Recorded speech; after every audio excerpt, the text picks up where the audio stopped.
Just checking 1, 2, 3, 4. How's my voice coming out? Very good, Rocky. Thank you. Thank you. How about me, Mike? Very good, Jim. All right. Your comes out better than mine. That's because you're older. Wiser. And wiser. I'll give you that benefit of the doubt.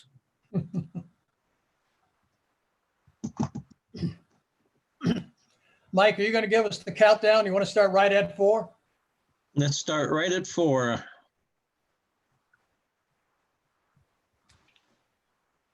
Phil, you ready? All right, here we go. Hello to all of the Alliance Party volunteers, candidates, and supporters who are joining us this afternoon across America on YouTube.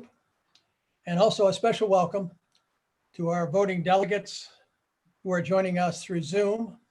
I want to make a reminder to those of you who are attending on Zoom. If you haven't already done so, please mute yourself until it becomes necessary for you to speak.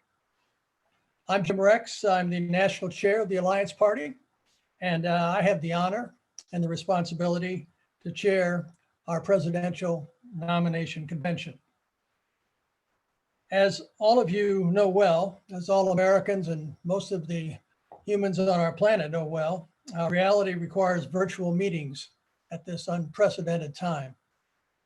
However, I don't want the absence of confetti or music or applause to in any way diminish how important this event that is about to occur is to the democratic process. You know, choosing a national standard bearer for a political party to then compete for the right to become the standard bearer for our great nation and its people is both an awesome and a solemn responsibility under any set of circumstances. So with that in mind, as convention chair, I now call the 2020 Alliance Party Presidential Nomination Convention to order. And I ask that Dr. Oscar Lovelace, who is the state chair of the Alliance Party of South Carolina, deliver our invocation. Thank you, Jim. God of creation, we ask your blessing on our convention today. Help us know you and better discern your divine will for our lives. Help us love you wholeheartedly, follow your precepts, and love each other. We seek to build better governance of this nation, which you have so richly blessed. We ask that you continue to lead us through your teachings, the saints, and all faithful people. Help us be more effective in helping those who are suffering or oppressed. Give us the wisdom and courage to create public policy based on godly virtues for the greatest good for all people. Convict us of our waste and greed so that we may be better stewards of all the gifts you have given us through the bounty of natural resources in our world. Help us not to become faint-hearted in our resolve or fall prey to the apathy and indifference all around us. Instead, help us lead through sacrificial service with compassion for all people. Amen. Amen. Thank you. I now ask that the Alliance National Recording Secretary, Ayanna Crawford, perform the roll call of present voting delegates. Ayanna? Arizona, Dale Worthington. Here. California, Rush Carvania. Charvonia, present. Perfect. Colorado, Nick Thomas.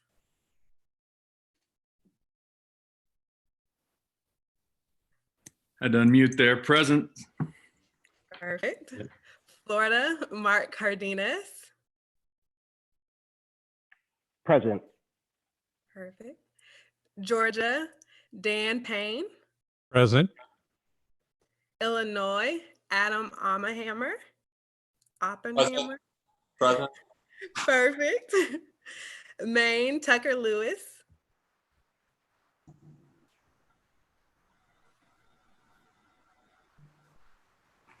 Florida, Mark Cardenas. On YouTube. I see that Tucker Lewis is on. I just haven't heard from them. So I will move on to Massachusetts, RJ Bacon. Present. Michigan, Connie Tooth. Present. Missouri, Dan Schaefer.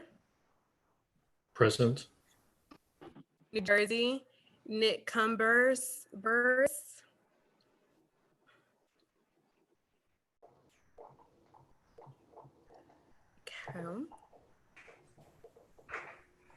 Oregon, Crawford Smith. Present. Pennsylvania, Steve Fudke. Second, present. Perfect. I apologize. No problem. Tennessee, Jonathan Etheridge. Present. Texas, Kim Sanchez. Present. Utah, Dave Ripplinger. Present. Virginia, Kent Garschweiler. Present. Washington, Mike Berger. Present. Connecticut, Mike Tuliska. Mike Teleska, present. Perfect. Connecticut, Hank Thayer. Present. Perfect. Minnesota, Philip Ferrer. Present. South Carolina, Oscar Lovelace. Present. South Carolina, Keisha Long. Present. Okay. I'm going to double check that Tucker Lewis is with us.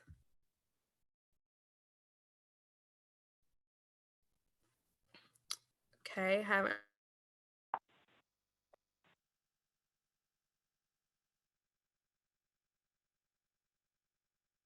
Madam Secretary, I think that New Jersey is represented, but is having audio problems.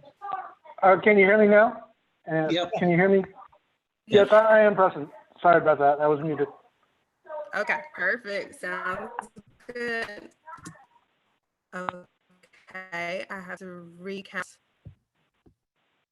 I think Tucker Lewis is on now.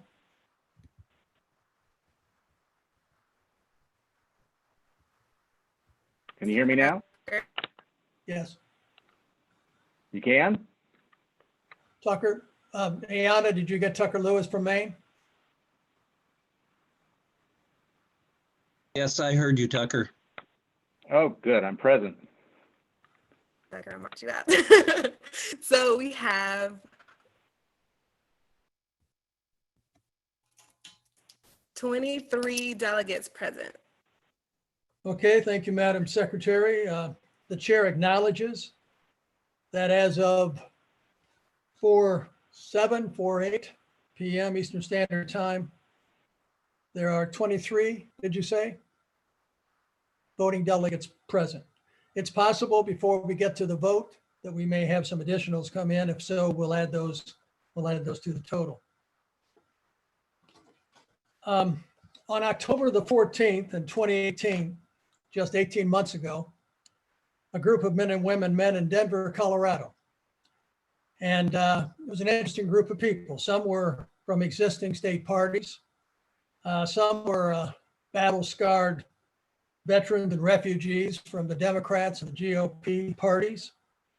And then there were others with, frankly, very little or no political experience, but they brought a breadth and depth of experience from business, law, education, medicine, public relations, and other fields. But what these people all had in common was that they had a patriotic conviction that our country was in trouble, and that the trouble had very little to do with our people, who were increasingly being divided and misled and disheartened. Instead, the trouble had everything to do with our two-party political system, a system that had taken over and rigged our democracy to the benefit of two private organizations that were raising billions of dollars while misleading millions of Americans. The decision that was made that weekend was to begin the process to build a new national party, but not just another party. God knows this country has enough tribes right now. The real decision was to create a new and different approach to politics in America, an approach that supported Americans interested in public service, not in long, lucrative careers in elective office. Americans who wanted to place country over party and who were willing to put solutions over ideology. In other words, public servants willing to lose re-election tomorrow if that was the price of doing the right thing today. That process began 18 months ago and remains today a rich mixture of pragmatism and idealism, anchored by a much repeated cautionary mantra, and everybody I see on the screen has said it and heard it, that we say constantly to one another, and that is that we must guard against becoming that which we seek to replace. And so 18 months later, through a process of continuing mergers with existing like-minded parties at the state level who stand ready to challenge the duopoly, along with volunteers who are organizing new alliance affiliates in their own states, we are presently represented in more than half of the 50 states. And we're nearing the critical mass necessary to effectively challenge the duopoly nationally and offer a real alternative to the American voter. That alternative, term limited, transparent, unifying, civil, pragmatic, problem-solving public service. We simply can no longer continue to do what doesn't work. The stakes are too high and the consequences are too great. For example, it's time for term limits. To politicians, perform your public service for your nation, your community, your state, and then move over. Go home to live under the laws and the policies that you helped create. If you want a long career in government, consider being a civil servant at the state or federal level. As we've seen recently, these are extremely important roles that benefit all of us, and they need talented and competent Americans in them. It's also time for transparency. Public servants, really do have to start by generating both trust and confidence. And if you won't trust me, if you want to be a legislator, if you don't trust me with information about your tax returns, then I can't trust you with the power to make decisions that determine the future of my family and my nation. And finally, let's stop the demagoguery that divides us for political advantage. Recently, when this terrible virus scared our career politicians enough, they suddenly and quickly all end up behind a, quote, follow the science, unquote, approach to problem solving. Well, why can't we also follow the science? In other words, use evidence-based proposals to combat climate change, upgrade our infrastructure, education, legal, and healthcare systems. Let's start using fact-based practices and approaches to problem solving in this country. The American people are ready. It's time our politicians and our political system catch up. We are a great nation that has and will continue to do great things. Our willingness to adapt and change has been one of our great strengths. We need to draw upon that strength now more than ever. No voice in America has been more articulate and authentic on the need for political reform than our keynote speaker. Greg Orman, a graduate of Princeton University and a successful entrepreneur and businessman, is frankly the perfect keynote speaker for this convention this year. He has and continues to both talk the talk and walk the walk. As a son of Kansas, where he lives with his wife and 2 young children, he has prospered in the private sector. But like many of you, his personal prosperity was not enough. He saw the lack of adequate prosperity for his state and his nation. And that unmet need, led him to run for the United States Senate from Kansas and then for the governorship in his state. In both races, he ran as an independent. And in both races, as one Kansas newspaper described him, he thoroughly rattled the 2-party system in Kansas. A barrage of money and dirty tricks targeted him from both parties because of his unexpected popularity in the polls. And you can imagine what happened. Flimsy litigation, negative and false ads, and of course, the ever-present duopoly weapon of choice, the spoiler argument. The national exposure that Greg gained because of his unexpected success as an independent in his state gave him national prominence. That was added to and complemented by his book, A Declaration of Independence, which takes on the 2-party stranglehold in America. Greg is justifiably viewed today as a leading national voice on the need for political reform in America. He has been publicly and enthusiastically supportive of the need for a viable national third party in America. So for all of these reasons and many more, as I said a moment ago, he is the perfect keynote speaker for this convention this year. Greg Orman. Thanks, Jim. I appreciate that very kind introduction, and congratulations to all the delegates of the first national convention of the Alliance Party. It was at another national convention in Chicago in 1940, as the world sat on the precipice of its Second World War, that Eleanor Roosevelt informed the delegates something they already knew. It was no ordinary time in America. We are at another such time, but it's a pleasure to be with you today and an honor to be a part of what is hopefully the first of many national conventions of the Alliance Party. At this difficult time, our thoughts are with those who have been directly impacted by this pandemic, and that's almost every American. We have lost friends, loved ones, jobs, businesses, baseball, and the normal national optimism of springtime. What we have not lost, however, is what Lincoln called the better angels of our natures. This pandemic has revealed the best in our fellow citizens at a time when so many are suffering, so many others are rising up to meet the challenge, putting the needs of their neighbors and communities first, and demonstrating the power of a nation motivated by a newly found realization of our individual frailties and collective strength. You are here today demonstrating that same strength of character and that same concern for your fellow citizen by standing up and demanding a better way. Politics not driven by tribalism, hatred, and fear, but by a shared desire to create a more perfect union.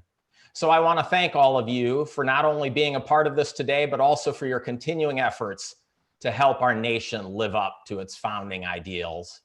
I understand personally how difficult it can be to bring change to a system that's so deeply entrenched.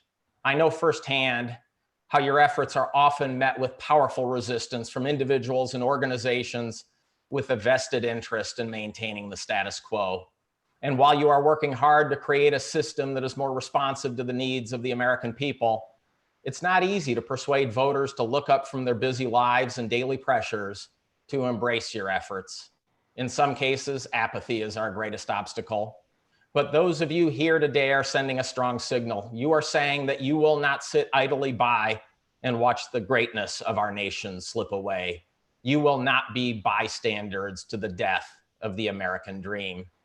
If you are here today, you believe as I do that our system of government is failing the American people and that we deserve better. In trying to bring new leadership and new ideas to our nation, the Alliance Party is part of a broader movement of like-minded Americans who refuse to accept hyperpartisanship, corruption, and dysfunction as the natural state of our government. For us then, today is about looking forward. It's about imagining a time when we are past the current pandemic and doing the hard work of rebuilding the nation we want to leave to our children and grandchildren. In looking to the future, it's important to understand how we got here. Our presidential election in 2020 is being billed as the most important election in our lifetime. The current occupant of the White House is a divisive and sometimes reckless person. His crude and self-indulgent behavior is not something we would accept in our children, let alone our commander-in-chief. He has done almost nothing to bring our country together, solve our biggest problems, or improve the lives of the American people. His tenure in office has made an already broken political system even more toxic and dysfunctional. But what does it say about how Americans are feeling about their government, given the fact that he was elected in the first place? I believe that Donald Trump's election is a direct reflection of how our two-party system has let the American people down. In that sense, President Trump isn't the problem. He is a symptom of a two-party system that has utterly failed us. The 2016 election brought that grim reality into stark relief. It was a turning point for our nation and not a good one. The major parties offered us two presidential contenders with the highest combined negative ratings in the history of presidential polling. The election in and of itself represented a crisis of legitimacy for America. No matter which candidate was elected, they were not going to enjoy the support of a majority of Americans. 2016 also revealed to us how deeply dissatisfied the American people were with the political elite in Washington. Voters gravitated in unprecedented numbers to unconventional candidates. Donald Trump and Bernie Sanders received over 40% of all the votes cast in presidential primaries. While these results shocked the political and media establishment, they shouldn't have. According to many well-respected polls, an unprecedented 2/3 of Americans believe that our nation is in decline. Roughly half of American voters believe that our children and grandchildren will not have a life as prosperous as we do. In itself, that signals the undoing of the sacred social contract that is at the foundation of the American idea. The same polls show that a solid majority of American voters believe that even those who work hard and play by the rules won't necessarily succeed in our country today. That is the death rattle of the American dream. If the primary argument of the Democratic Party nominee for president is a return to normalcy, a return to the status quo, how does that serve the interests of the American people who were so desperately seeking something different? The year Donald Trump was elected marked the 17th year in a row that median household income in America failed to reach the levels we achieved in 1999. Think about that for a minute. 17 years, the amount of time that it takes a child to go from being born to entering their senior year in high school. That's how long it had been since the average American family had a pay increase. At the same time, the things they spend so much money on, healthcare, childcare, higher education, had so far outstripped the rate of inflation that for the average American household, it didn't feel like you were treading water. It felt like you were drowning. And by the way, is it any wonder that we can't afford our prescription drugs when the industry spends almost $300 million annually on lobbying?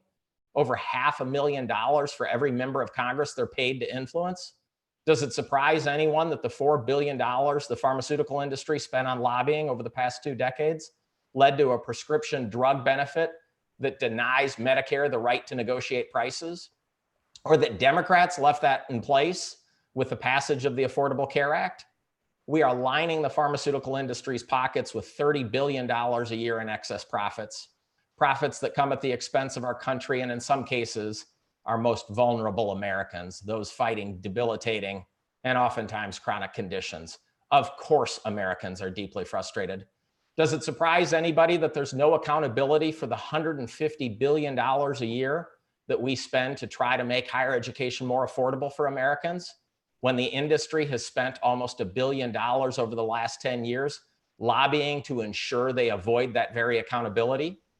Is it any wonder that wealthy hedge fund, private equity, and venture capital managers pay a lower income tax rate than teachers or firemen, when the financial services industry donated almost $900 million to the campaigns of Republicans and Democrats in 2018, with roughly equal amounts going to both sides? Of course, the American people went looking for something different in 2016. The past 2 decades have created such a deep resentment that the division in our politics is not between Democrats and Republicans, nor between the traditional ideologies of conservative and liberal. Rather, the real division is between the mainstream of the American people and the political class in Washington. The great majority of voters are frustrated with the self-dealing corruption of the ruling political class, incumbent politicians, lobbyists, the Washington media, big business, big banks, big unions, and big special interests. I suspect that everyone here understands that. You understand how our system of government is rigged to all but guarantee that certain people are elected. It's rigged to guarantee that the interests of those with money and power overwhelm the interests of everyone else. It's rigged in a way that allows our elected leaders to avoid accountability at the ballot box. And what the last 2 decades have also proved is that a rigged political system leads to rigged policies. They lead to policies that leave working people behind. If we want to make a sustainable improvement in the lives of Americans, if we want to put our country back on firm footing financially, if we want to protect the middle class, our standard of living, and status in the world, we have to fix our deeply flawed and corrupt political system. The Alliance Party needs to be a champion for real reform in how elections are run, financed, and regulated if it wants to have a meaningful impact on the lives of Americans. When I was 17 years old, I had the honor of meeting a president I still admire. In his first inaugural speech, Ronald Reagan spoke of one of the greatest founding fathers, Dr. Joseph Warren, president of the Massachusetts Congress, whose promise would be cut short in the Battle of Bunker Hill, where he served as a simple soldier. On the eve of that battle, Warren said to his fellow Americans, "Our country is in danger, but not to be despaired of.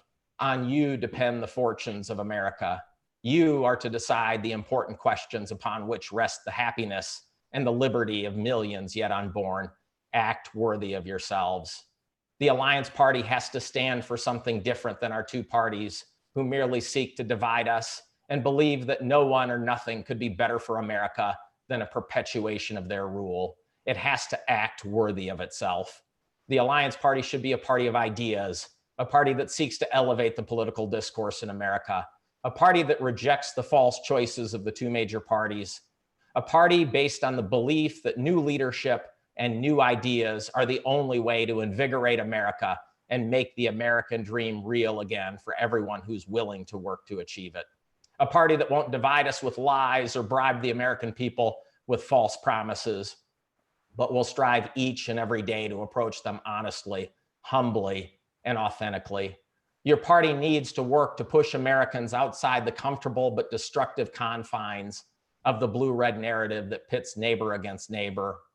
Robert F. Kennedy, speaking in Cleveland 2 days after the assassination of Dr. Martin Luther King Jr., put it this way: "When you teach a man to hate and fear his brother, when you teach that he is a lesser man because of his color or his beliefs or the policies he pursues, when you teach that those who differ from you threaten your freedom or your job or your family, then you also learn to confront others not as fellow citizens, but as enemies, to be met not with cooperation, but with conquest. We learn to look at our brothers as aliens, men with whom we share a city, but not a community, men bound to us in common dwelling, but not in common effort. We learn to share only a common fear, only a common desire to retreat from each other, only a common impulse to meet disagreement with force. For all this, there are no final answers." Not only has this tribal approach to politics remained, but it has grown. It has also left us unprepared to deal with our nation's greatest challenges. We need to look no further than the current pandemic to realize how truly dysfunctional and ill-equipped our government is to foresee challenges and prepare for them. Our politics has made it impossible to solve the problems of the 21st century. Instead of working together to find common ground, the leaders of our two major parties distrust the intentions of the other side. The skepticism may be for good reason, as both sides have spent decades viewing problem solving through the lens of political advantage.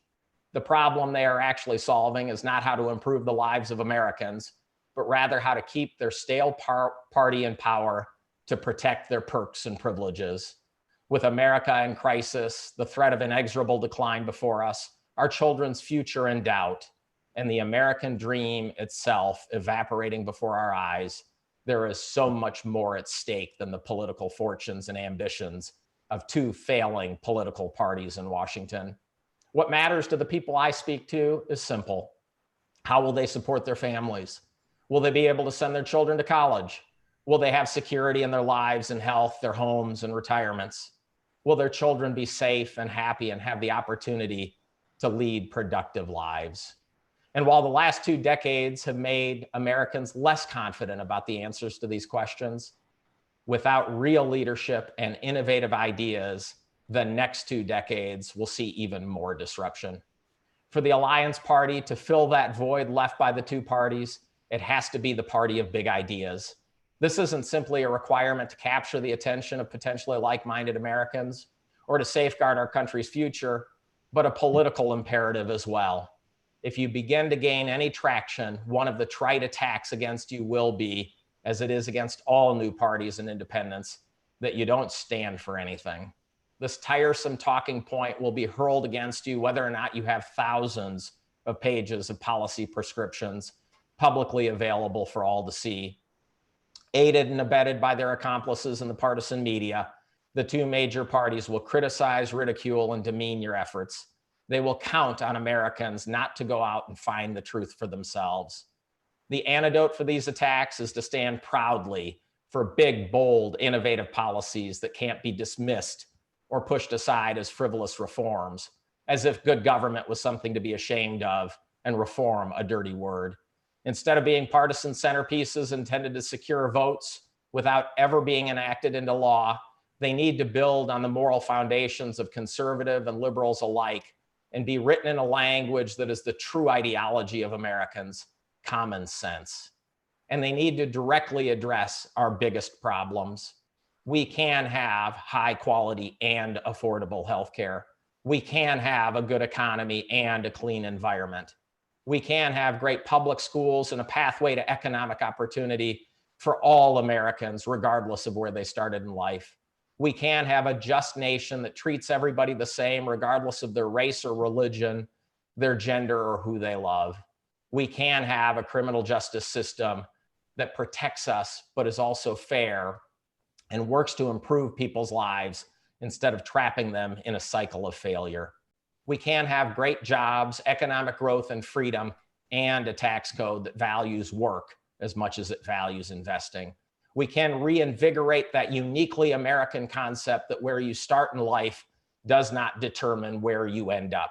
We can create an America that lives up to its ideals. The right policy prescriptions exist. What is lacking is the political will. The political will to base a national campaign and a party's future on ideas that will inspire and bring hope instead of a campaign based on fear, self-interest, and self-preservation. In short, what is lacking is real leadership. If the Alliance Party wants to impact the future, it needs to have the courage to take bold, innovative stands that solve our biggest problems.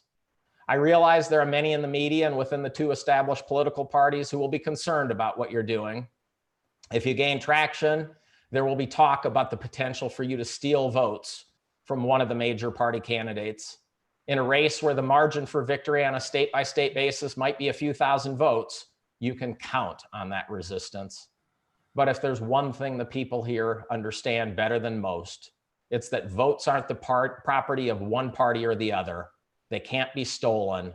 They can only be earned. While we are in a unique environment right now, understand that this is but a moment in time, driven by introducing a divisive president into an environment that was already saturated with hyperpartisanship and dysfunction. When a new president is elected, whether that's in 9 months or 5 years, we will not magically return to a unified nation. We will return to a nation that is desperately seeking an alternative, a nation where 61% of the voters have suggested they would vote for an independent candidate if they thought that candidate had a chance to win, a nation where 82% of the people think elected officials from both parties put special interest groups ahead of the American people, a nation where even partisan voters aren't animated by a love of their own party, but rather a fear and hatred of the other party. In that environment, independent candidates and third parties can thrive if they get Americans to stop voting against what they fear and hate and start voting for what they want and deserve. Doing that will require the Alliance Party to not only be a party of ideas and innovations, but also slowly break down the partisan Stockholm syndrome that binds voters to a notion that they must choose between only two choices, even if they consider them both bad choices. Getting voters to cast off the yoke of partisanship won't be easy. It will take decades to accomplish. It will require more alliances, steady leadership, and a steely determination in the face of significant challenges. But the payoff will be monumental. True electoral competition that holds candidates accountable, thereby delivering results for the American people. In February of 1861, Abraham Lincoln left his home in Springfield by train and headed to Washington, D.C. to confront the greatest crisis ever to threaten the survival of America. Stopping in Indianapolis, Lincoln made these impromptu remarks, which carried a theme echoed throughout his journey through the heartland. I appeal to you again constantly to bear in mind that with you, and not with politicians, not with presidents, not with office seekers, but with you is the question: shall the Union and shall the liberties of this country be preserved to the latest generation? While the threat to our Union in 1861 was far more obvious than it is today, if we allow the dysfunction in Washington to continue, if we allow public servants to serve themselves and not America, if we don't stand up and assert our rights as owners of this country, the threat will become no less real. I believe in America. I believe we are a great nation trapped in a broken system. I believe we can solve the problems before us and make the 21st century another century of American leadership in the world. I believe that a country that put a man on the moon, that harnessed the power of the atom, that took computers that used to fill rooms and put them on a head of a pin, I believe that country and those people can solve any problem if they set aside their differences and put their minds to it. That is our legacy as a nation.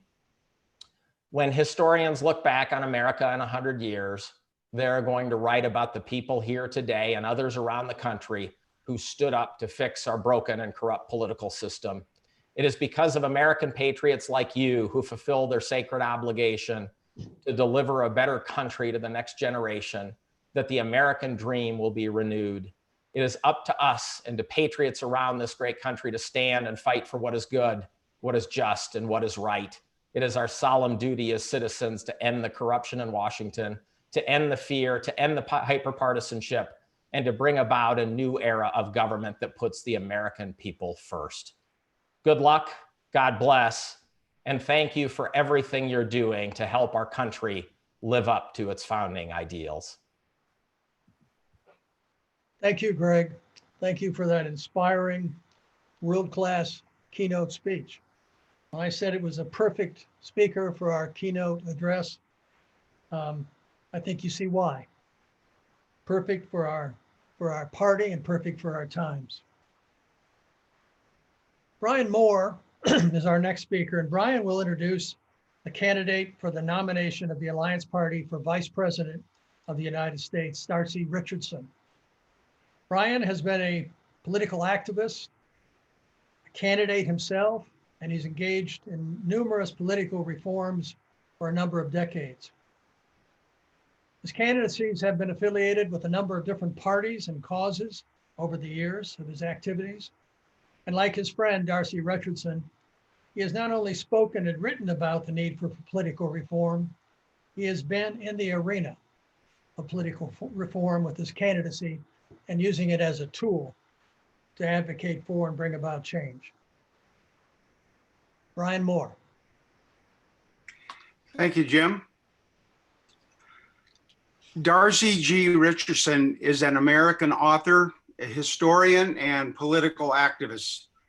Darcy was born in Pittsburgh area, one of 10 children to a career Air Force officer, and he grew up on and around military bases in a half dozen states and spent 6 years living in West Germany.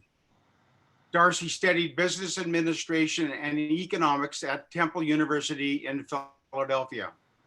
Mr. Richardson, whose professional background included working as an import manager in the steamship industry and as a manufacturing manager, spent 15 years later in his career working as a financial analyst and operations manager for the Merrill Lynch Insurance Group and the Bank of America. Relocating from the Philadelphia suburbs, Darcy has been a resident of Jacksonville, Florida since 1993. A prolific writer, Darcy has authored more than a dozen books on American politics, including the first 5 volumes of a planned 7-volume series on the history of independent and third-party politics in the United States from the nation's founding to the present day. His latest book, The Lowest Ebb, Norman Thomas and America's Minor Parties in 1944, was published this past January. One of Richardson's books earned an outstanding academic title from the American Library Association in 2005. Darcy's books were also featured in Newsweek's What You Need to Read Now section in July of 2010. Darcy mounted his first statewide campaign at the age of 24 as a candidate for Pennsylvania Auditor General in 1980 and ran for the United States Senate from the Keystone State 8 years later. And he waged both campaigns on the Philadelphia-based Consumer Party ticket. He also served as national campaign manager for former Minnesota Senator Eugene McCarthy's 1988 third-party bid for the White House. And he later served as a senior advisor to McCarthy's final campaign for the presidency during the 1992 Democratic primaries. Darcy was also an independent candidate for Lieutenant Governor of Florida in 2010 as the running mate of Iranian-born economist Fareed Kavari. When a better-known challenger failed to emerge, Darcy challenged President Obama for the Democratic presidential nomination in 2012, garnering over 40,000 votes in 5 Democratic primaries. In 2018, Darcy waged a spirited campaign for governor of Florida as the Reform Party's nominee, polling the difference between his major party rivals and forcing an automatic statewide recount in that hotly contested election. I have known Darcy Richardson personally and politically for nearly 14 or 15 years. He was my campaign manager when I ran as an independent for the United States Senate in Florida in 2006. He was also my main strategist in winning the Socialist Party presidential nomination 2 years later. Darcy also managed my 2010 Florida Democratic gubernatorial primary campaign, which garnered over 201,000 votes, or 24% of the vote. Darcy's last-minute strategy of filing my candidacy 15 minutes before the state's filing deadline shocked the political and media establishment of Florida. Darcy's writing and communication skills successfully garnered considerable national recognition for my 2008 presidential campaign, resulting in several appearances on CNN, C-SPAN, the Stephen Colbert Report, and Neil Cavuto's Fox Business News television program. In addition to several articles in major newspapers, The Nation magazine and the New Republic magazine, as well as interviews with the Associated Press and CBS Radio. I can personally attest to Darcy's uncompromising ethics and solid integrity, his admiration for leaders of principle, and his own individual courage in upholding matters of justice, liberty, and speaking up for giving fairness and equality for all human beings. That's it for Darcy Richardson. And Jim, I have his speech. If you're unable to get him online, he's had trouble getting in, he said. And if you are open to me reading his speech by proxy, I would be willing to do that. Well, I think that's a better alternative than him not being represented. As long as it's okay with Darcy, I think the delegates would like to have the advantage of hearing his own words. So if you're willing to do that and be his voice, as chair, I'll make the decision to let you go ahead and do that. Thank you very much. By all means, it'll be a pleasure. This is Darcy's speech. Very kind introduction. Hello, everyone. It's an honor and a privilege to be addressing the inaugural National Convention of the Alliance Party.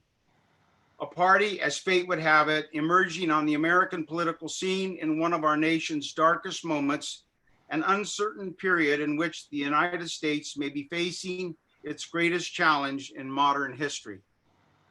The deadly COVID-19 pandemic, which has already claimed more than 53,000 American lives, while exposing the inadequacies of the US healthcare system, coupled with what will almost certainly be an ensuing deep recession, or more likely a depression from which we are unlikely to soon recover, presents a most unpredictable future for all of mankind.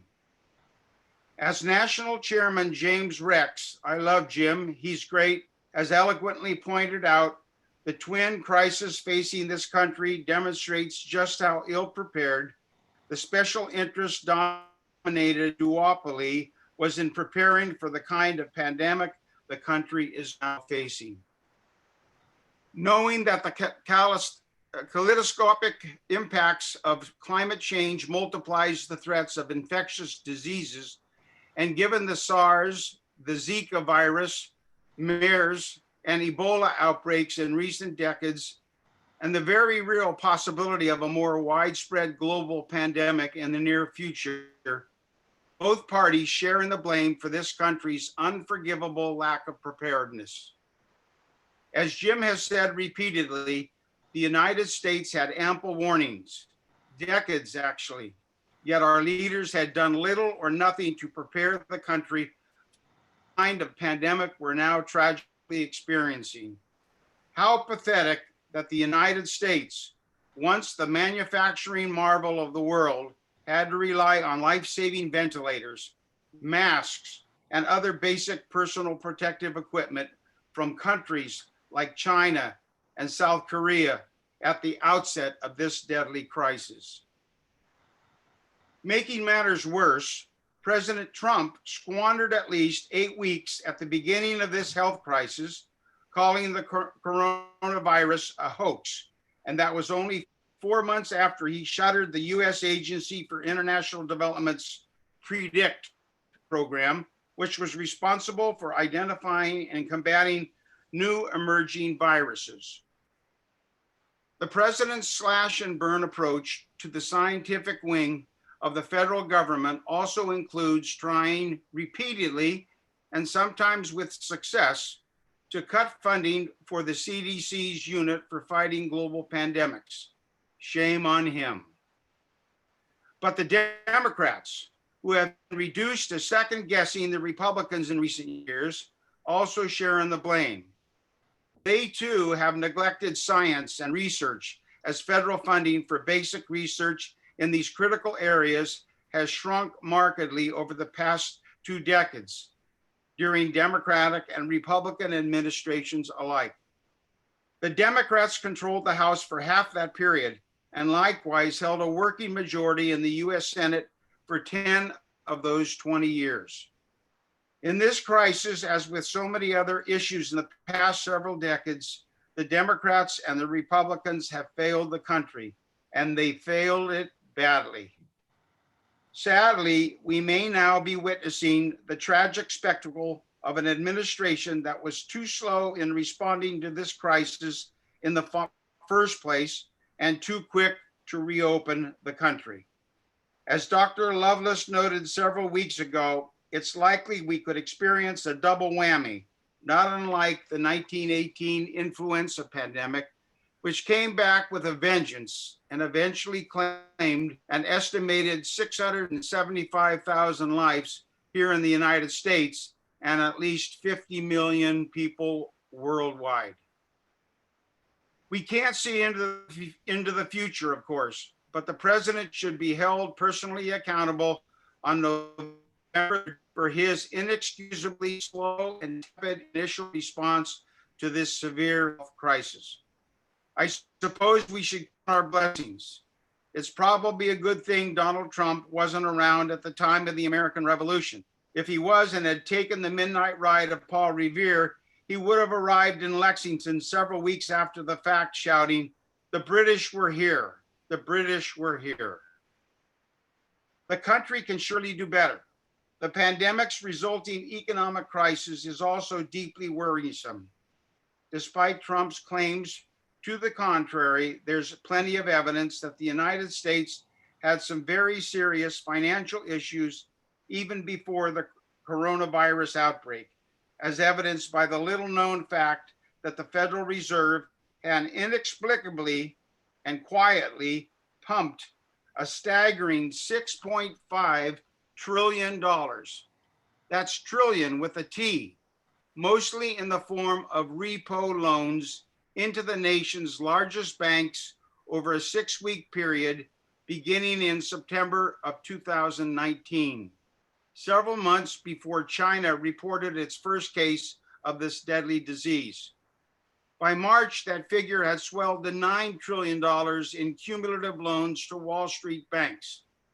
That staggering sum was nearly a third of the $29 trillion, including $16.1 trillion in cumulative loans that the Fed pumped into the banking system during the entire duration of the Great Recession, which, if you recall, the Fed battled tooth and nail to keep secret from the American people for nearly 2 years following that recession. Contrary to President Trump's chest pounding about the wonderful state of the US economy prior to the pandemic, you know, his daily boast during his news conferences about overseeing the greatest economy in the history of the world, the fact is that our economy was already in serious trouble. Sadly, Wall Street apparently never learned its lessons from 2008 and is still heavily invested in derivatives and other risky investment products. Most of this has been ignored by our somnolent media. Goldman Sachs, the firm where Treasury Secretary Steve Mnuchin, the shameless asset stripper, who later earned a reputation as foreclosure king of America during the Great Recession, alone had a staggering $42.2 trillion in notional derivatives on its books as of last month, with banking Goliaths JP Morgan Chase and Citigroup's Citibank not far behind. Even credit default swaps, one of the instruments that led to the Great Recession, are again in vogue. That's pretty scary stuff. But equally worrisome, as the Alliance Party's Tucker Lewis has so elegantly described, is the staggering level of indebtedness, not only of the federal government, but also that of corporate America and US households. Tucker has written some really eye-popping editorials about this troubling trend, and I urge everyone to read them. The national debt has climbed to an astonishing $24.6 trillion, a figure that is likely to increase by several trillion more in the coming months as a result of the current pandemic, creating a nation of debt slaves for future generations. Corporate debt is also at an all-time high as companies, both large and small, have engaged in a borrowing frenzy over the past decade as the Federal Reserve lowered interest rates to virtually zero following the 2008 financial meltdown. Household indebtedness has also increased, nearly doubling from 120% the average household income in 2000 to 223% in 2017, and it is still climbing. Huge gains in the stock market in recent years have masked the fact that the US is more over-leveraged than at any time in its history. As Tucker would say, welcome to the debt swell. In any case, President Trump would never acknowledge these troubling underlying concerns about the future state of the US economy prior to the coronavirus outbreak, nor are they things that presumptive Democratic nominee Joe Biden could ever possibly grasp or adequately articulate. But if given the chance, these are some of the things that Roque and I will be talking about on the campaign trail this autumn.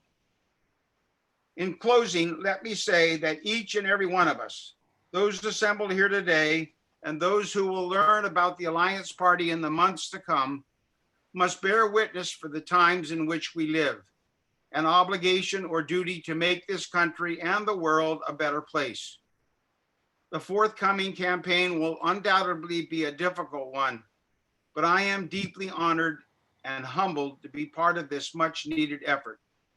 I know that Roque, the favorite son of all 50 states and of every country that still looks to the United States for leadership, feels the same way.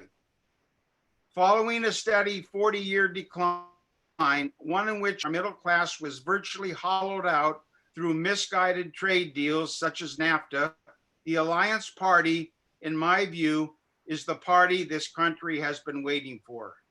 A party determined to end once and for all the hyper-partisanship and extreme polarization of American politics.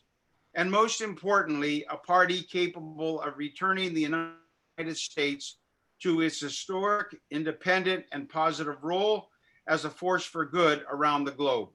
We should once again be a beacon to the rest of the world, especially at a time when most nations are gripped with fear and uncertainty. We're Americans, after all. This is our moment. Let the bloodless revolution of the year 2020 begin, ushering in a new and creative approach to the myriad issues facing our country, which will once again make the United States of America a gold medalist nation in education, the environment, and a world-class healthcare system, while creating an innovative economy for the 21st century that works for everyone, not just the investor class or the so-called 1%. Thank you, and keep the faith, and stay safe, everybody. It's all yours, Jim. Thank you, Brian. Your friend owes you a real debt of gratitude. You read that speech like you had practiced it for days or weeks. So thank you. Thank you very much. You're welcome. I now have the pleasure of introducing a brief introductory video of the candidate seeking the Alliance Party nomination for the presidency of the United States, Roque de la Fuente. And so if we could, Phil, start that introduction.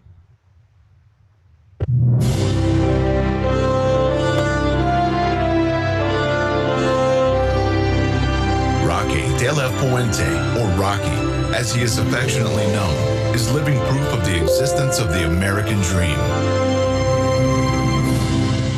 Born in Mercy Hospital in San Diego in 1954, the son of an immigrant mother and father, Roque's early education included homeschooling and the strict, demanding teachings of the Carmelite nuns and Jesuits. Knowing how essential a good education is to success in life, Roque earned a Bachelor of Science in Physics and Mathematics from the University of Mexico and studied accounting and business administration at Anáhuac University near Mexico City and also at the University of San Diego.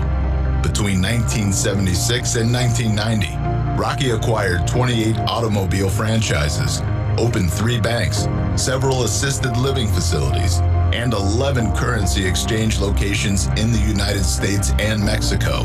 As of 2015, Roque owned commercial and residential business and properties in Mexico, the United States, and Uruguay.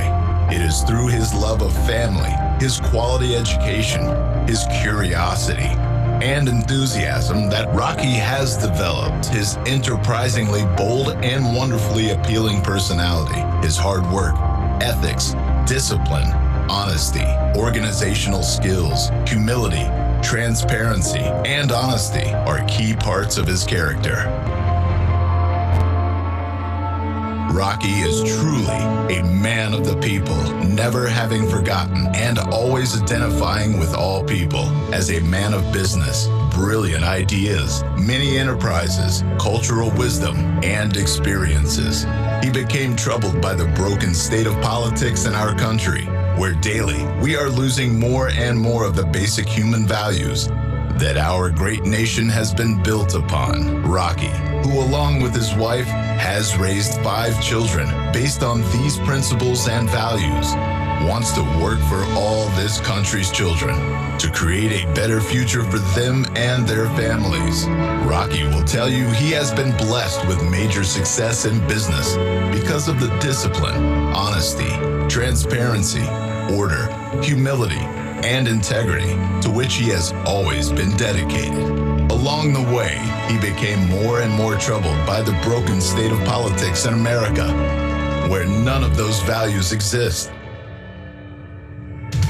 4 years ago, Roque decided to do something about it. He sought the Democratic nomination for President of the United States in 2016, when he and Senator Sanders fell prey to insider party politics.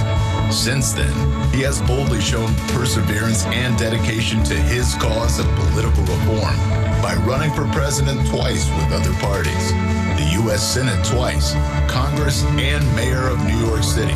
Energized by the lessons taught, the knowledge gained, and the scars left by those contests, Roque will tell you that he has embraced the Alliance Party because of its belief that if America is to be the example for the rest of the world to emulate, we must achieve success by leading our nation towards better outcomes in combating climate change, reducing poverty, expanding access to affordable health care, ending partisan politics, expanding educational opportunities, addressing income inequality, providing better care for our military, veterans, and their families, and reforming immigration.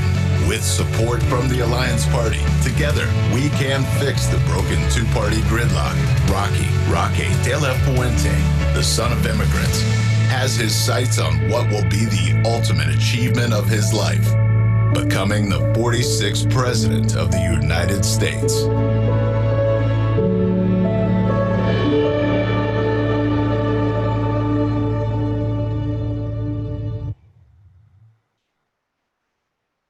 Our personal introduction of Roque will be from a close friend and colleague, Michael Steinberg. Michael has been a successful attorney in Miami, Florida for the past 30 years. And during that time, he also has run for office at the state level several times and has sought the nomination for national office as well. In addition to his candidacies, Mr. Steinberg has litigated against political opponents who have utilized unfair practices. Michael, like his friend Roque, is prepared to introduce himself and also to believe that we have a system that, though broken, is worth reforming. And he has demonstrated that over the years by his willingness to selflessly engage in the process. Michael Steinberg. I've had the opportunity to know Roque de la Fuente for the past 5 years. I met Roque when both he and I were running for the Democratic Party nomination for president in 2016. Right away, I could tell he was someone who had the ability to lead. As I got to know Roque over the next 5 years, I observed his interactions with his family, employees, friends, and people in general. And here's what I found. Roque is extremely devoted to his family. Roque takes care of his employees. Roque loves his country. Roque is faithful to his friends. Roque cares about people. Roque is generous to the poor and those unable to help themselves. Roque is honest and forthright. He has all of the qualities of a leader. Roque thought if he played by the rules, he would be given the opportunity to present his positions and demonstrate why he would be the best qualified candidate for the job when he ran for the Democratic nomination for president. Unfortunately, Roque soon learned that political parties do not play by the rules. The party leadership and insiders predetermine who will be their nominee and do everything in their power to give that candidate the advantage. The media and polling companies are complicit in that arrangement. The major political party rules make it very difficult to even get on the ballot for the nomination. In 2016, Roque spent millions of dollars of his own money just to obtain ballot placement. In many states, the party's favorite candidate was automatically placed on the ballot, while Roque had to obtain thousands of signatures. Unless someone is a multimillionaire or a Washington insider, it is virtually impossible to even get on enough state ballots to have a mathematical chance to win the nomination. Not only do parties play unfairly within the party structure, they also collude to keep other parties from challenging their duopoly. They create an almost insurmountable hurdle for third parties to get their presidential nominees on the ballot. Roque saw this and he knew this wasn't right. It was not good for democracy and not good for our country. While most people would just complain, Roque set out to do something about it. For the past 4 years, Roque has worked tirelessly and at great personal expense to make ballot access more achievable to lesser known, but perhaps better qualified candidates. In 1992, Ross Perot ran very successfully as a third-party candidate. Although he did not win any electoral votes, he came pretty close and showed that under the right circumstances, a third-party candidate can be competitive. There's another opportunity for a third-party candidate in 2020, as there was in 1992. The voters were not happy with George Bush when he broke his promise of no new taxes. They were not happy with Bill Clinton with reports of sexual scandals. Today, the voters are not happy with Donald Trump. Even Republicans acknowledge his liabilities. However, many Republicans and independents will not vote for a Democratic candidate. Today, there is a unique opportunity, perhaps a once-in-a-lifetime opportunity, for voters to elect someone who is not way to the right or way to the left, someone who is not beholden to special interests, someone who is not interested in political office for personal gain, someone who has the financial ability to get his message out, someone who will be respected by leaders of other countries, someone who will treat members of all political parties with respect, someone who could be a fair mediator when political parties do not agree on policy, someone who respects science, mathematics, and economics and medicine. It is an honor for me to introduce Roque de la Fuente, candidate for the Alliance Party nominee for President of the United States. Thank you very much. Jim, thank you very much for this opportunity. Alliance Party, I think our time has come. If you allow me, I would like to try to lead. If you allow me, I would like to see if I can make a change. It's not going to be easy, but we can sure try if we put all our energy together. And I basically have a forward response to Michael's introductions and the video. Wow, and muchas gracias. Hearing all those wonderful words from Michael were certainly pleasing, but I might ask, am I truly deserving of it all? In watching the video, seeing the hearing, all I have done in life, I suddenly feel exhausted. But none of us can get us where we are in life without the support and guidance of others. We need the guidance of my father, my mother, Jim, Darcy, Michael, and everybody involved. I am blessed with a mother and father who ran a disciplined household, a home that was full of love. They taught me the values. Give me 1 second. They taught me the values. They taught me the values that I now currently enjoy. I want to let you know I had a small thing in this beautiful technology. At least I was able to get into this technology and not like what happened to Darcy. Okay. The other way. Okay. They taught me the values of honesty, hard work, kindness, determination, and resiliency in the face of hardship.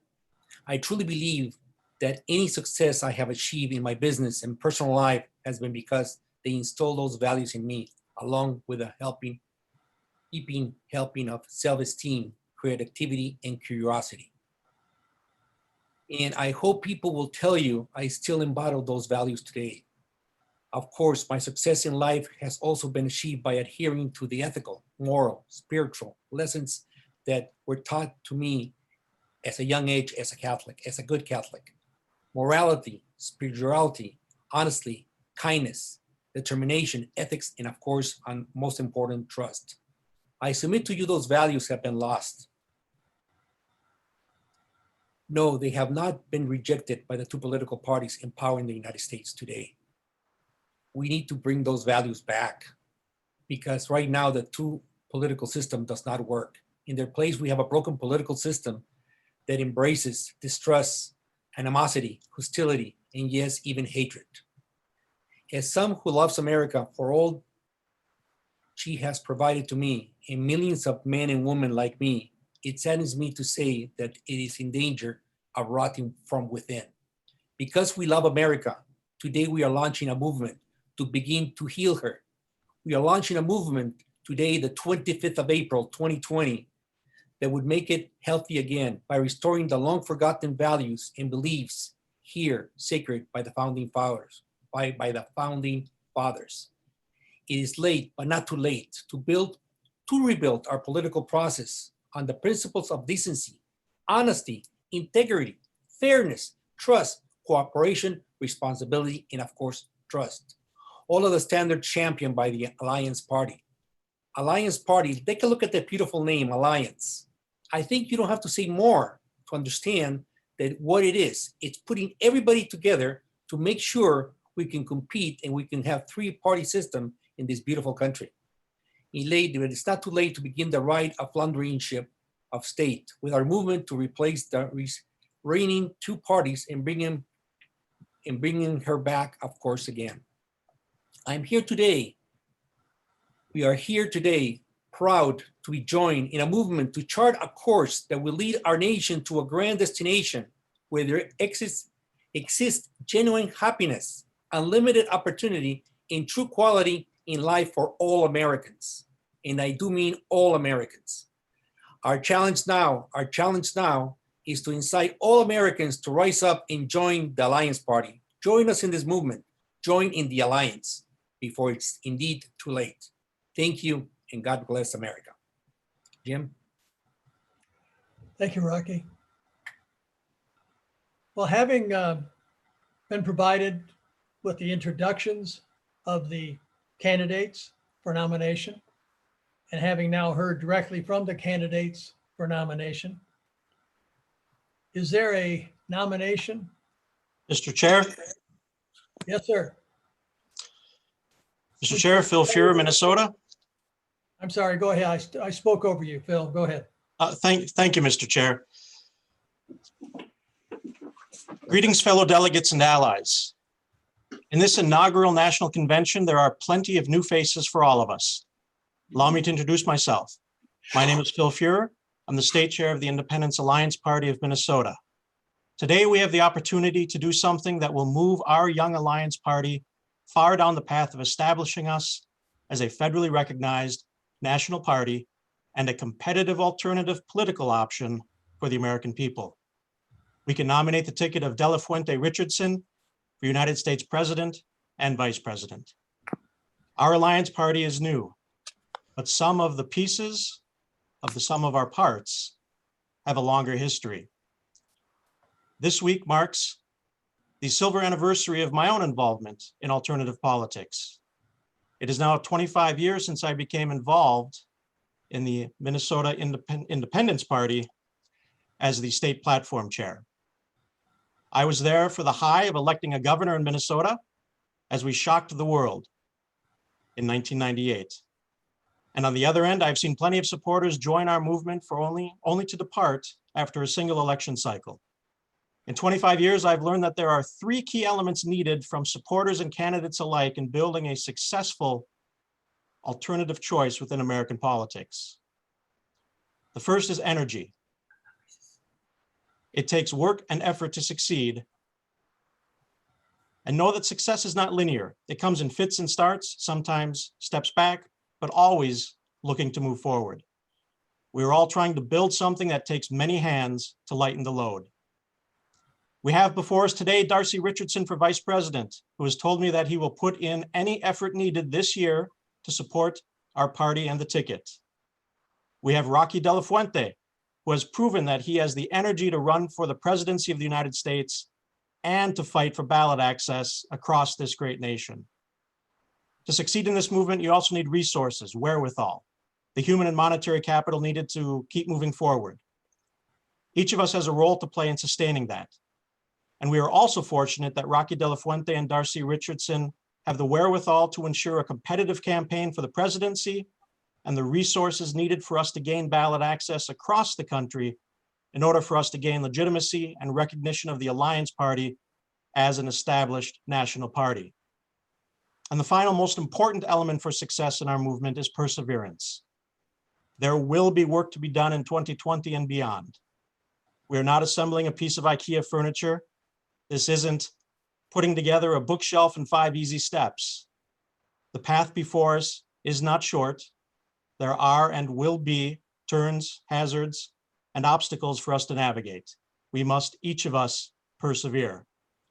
We must persevere as Darcy Richardson has done for 40 years, running for Pennsylvania State Auditor and US Senate as a third-party candidate, and managing an alternative candidate's presidential campaign in the 80s, and more recently, placing third for governor in Florida's 2018 election.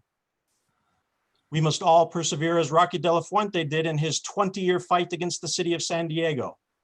When San Diego failed to adhere to provisions of an agreement, Roque fought back and ultimately won his $25 million against California's second largest city. And Roque, he's shown the perseverance in the fight for a viable national third choice in American politics. In 2016, Roque got onto the ballot in 20 states. He has not let up over these last 4 years, and we are looking forward to even more from him in 2020. Roque has noted that he is in this for the long haul. He has the fortitude to stay with us. To paraphrase from the movie, no, not that one, but from Jerry Maguire, Roque is not a guy who runs, he sticks. We have today before us a couple of fighters and an opportunity to shave years off of building this movement. It will take effort, resources, and perseverance this year and beyond. Roque de la Fuente and Darcy Richardson have been and are committed to growing the Alliance Party into that viable alternative for the American people. As Roque has said, he is ready to be your champion and to fight for you in Washington. Roque de la Fuente is the choice for change. Delegates, Mr. Chair, it is with great honor that I place into nomination Darcy Richardson as Vice President and for the presidency of the United States of America under the Alliance Party banner, Roque de la Fuente. Thank you very much, Phil. That was an insightful and astute nomination. Appreciate it. All right, delegates, we now have a nomination on the floor. Is there a second? Jonathan Etheridge from Tennessee, second. Okay, the chair recognizes a second from Jonathan Etheridge in Tennessee. I'd now like to ask the Alliance National Political Director, Tim Cotton, to call for the delegate vote. Tim?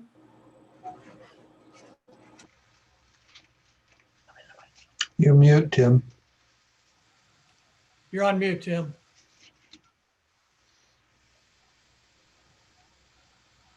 All right, there we go.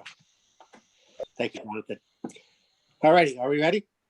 First one up, Arizona. Dale Worthington. How do I respond? Aye? Yes or no? All we do- Yes. or- California, Russ Charbonia.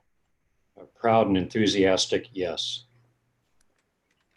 Colorado, Nick Thomas. A yes from Colorado. Florida, Mark Cardenas. Yes from Florida. Georgia, Dan Payne. Yes from Georgia. Illinois, Adam Oppenheimer. Yes from Illinois. Maine, Tucker Lewis.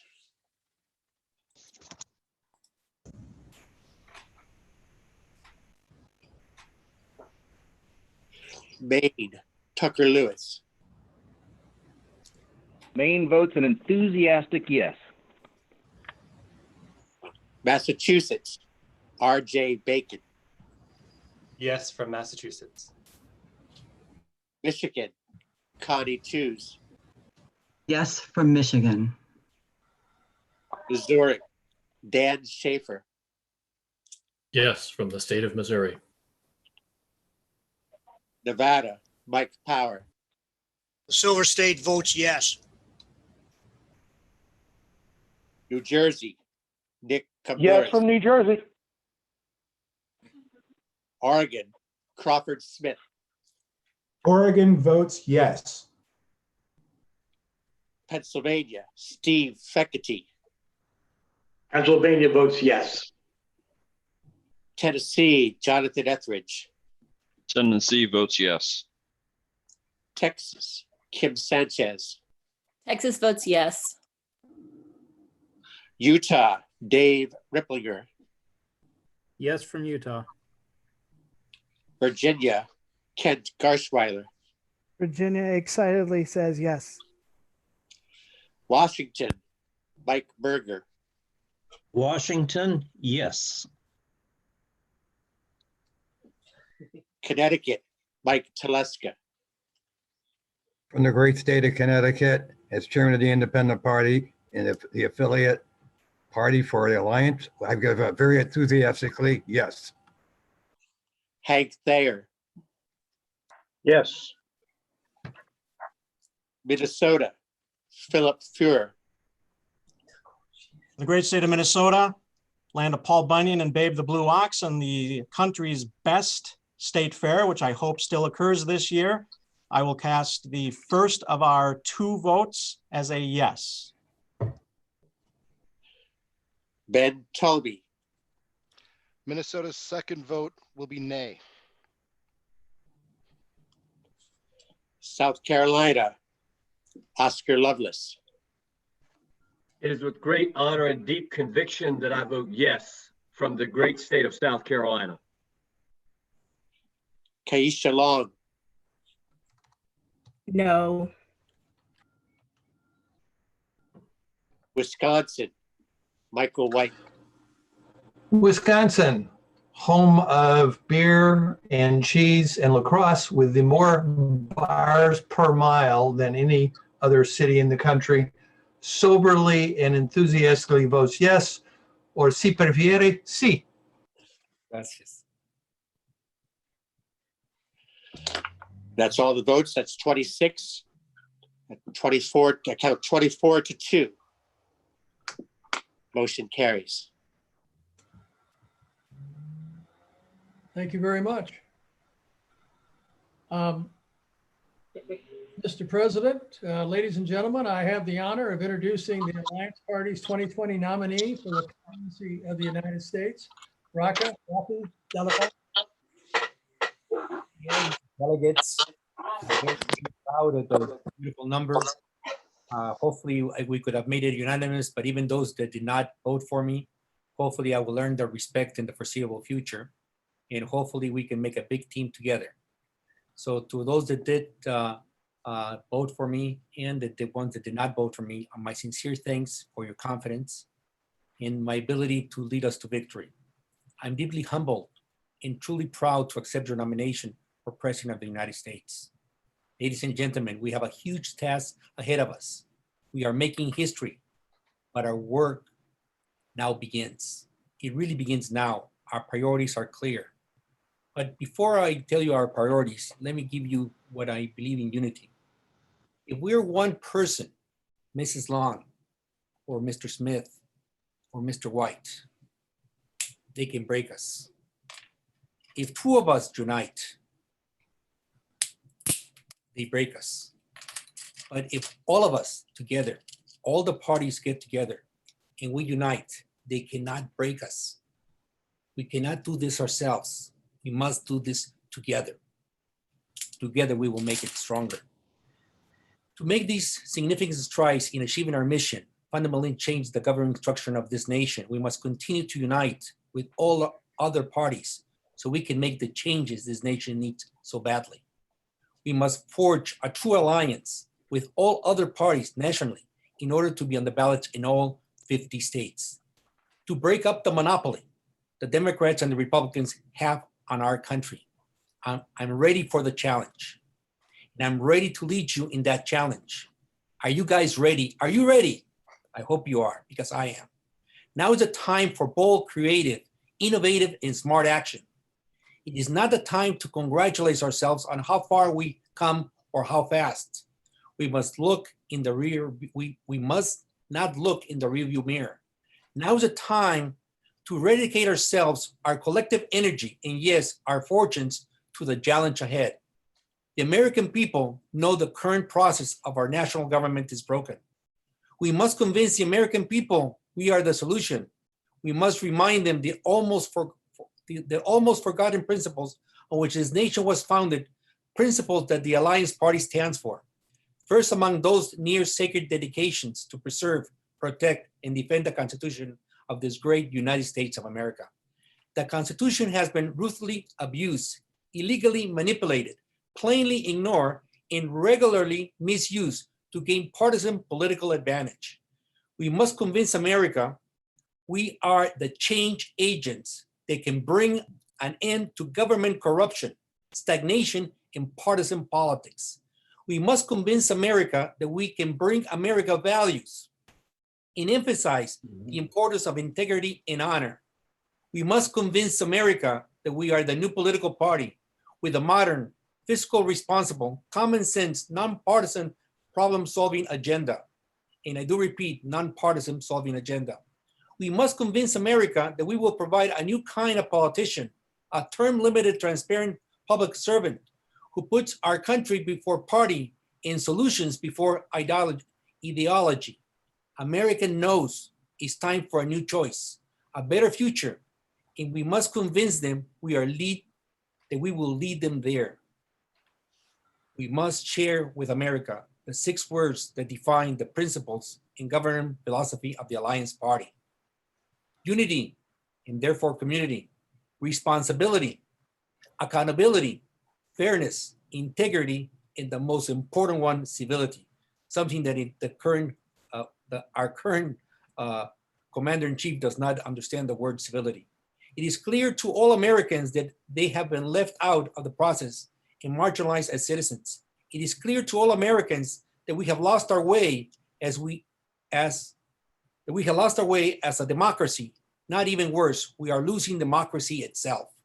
The Alliance Party will awaken and bring into our movement a new kind of informed, tolerant, discerning citizen, one who is an ally to his or his fellow Americans. The Alliance Party will promote citizenship in which people don't vote straight party tickets or blindly adopt positions that are mandated by a political tribe. And we know who those political tribes. We only got 2, the GOP and the DNC. A growing majority of us feel unrepresented by the 2 narrowly defined and competing choices that historically been provided to us. I have a vision of an America that ranks as the best example in the world in the outcomes that determines the quality of life of our citizens. I have a vision of America that combats the human challenges we all hold in common: immigration, climate change, poverty, ignorance, and sickness, income, inequality, and injustice. Together we are stronger. Let's unite. Together, we're stronger. Let's unite, guys. We can do this together. Thank you. Thank you, Mr. President. I promise you, Rocky, you're looking at people on these screens, but there are many, many people that are not in attendance that you cannot see. Some of them are on YouTube who are going to work with you. We'll be those pencils together that you so graphically demonstrated, and we'll work in the months ahead to ensure that America understands the merits of the ticket that the Alliance Party has approved today, the ticket that you and Darcy Richardson represent for our country. We're almost at the close of this convention. I just want to make a brief comment. The 2020 election, as you've heard other people say, will be unlike any other in American history. The only predictable will be its unpredictability. The virus and its biological and economic impacts, the hyperpartisanship and vitriol that's sure to come, the obscene amounts of money that the duopoly will continue to raise and expend, the staggering national debt and its implications for all of us and our children and grandchildren. And you know, just looming over the horizon, there's also our changing climate with the yet not fully understood or accepted dislocations that it is inevitably going to create. All of these and many other unpredictables will be prominent as the elections play out. I believe all of us will continue to be asked to be even more resilient, more tolerant, and more creative in the months ahead. And our newly nominated national ticket, along with our growing number of alliance candidates further down the ballot at the local, state, and federal level during this election season, will be subjected, as others have said this afternoon, to the highly predictable spoiler argument. Get ready for it. It's coming, and we'll hear it more often, especially around the hyperbole of the presidential election. And of course, we'll hear the never-ending, self-fulfilling prophecy argument that the duopoly uses, that third-party candidates can't win.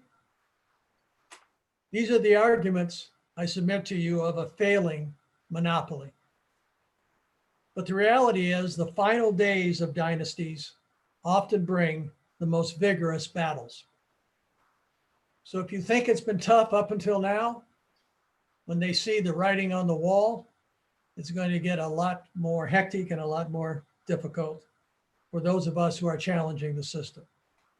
So this is a time for all of us to be full of conviction. It's time for all of us to be socially, politically, and morally courageous.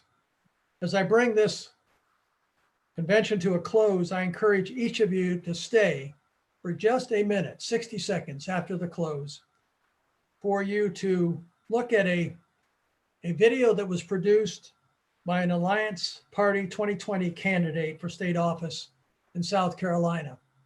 He's an independent film producer. His name is Brad Jane. And I think you'll find that during this less than 60 seconds, it will speak to your heart, but it will also speak to you about who we really are as Americans and who we yet need to be more and more aware of, not just within ourselves, but within each other. So I want to thank all of you for your attendance and for your belief in and your support of the Alliance Party, its mission, and its candidates. As convention chair, I now declare the Alliance 2020 Presidential Nomination Convention closed. Thank you very much. Thank you, Jim. Thank you, Jim.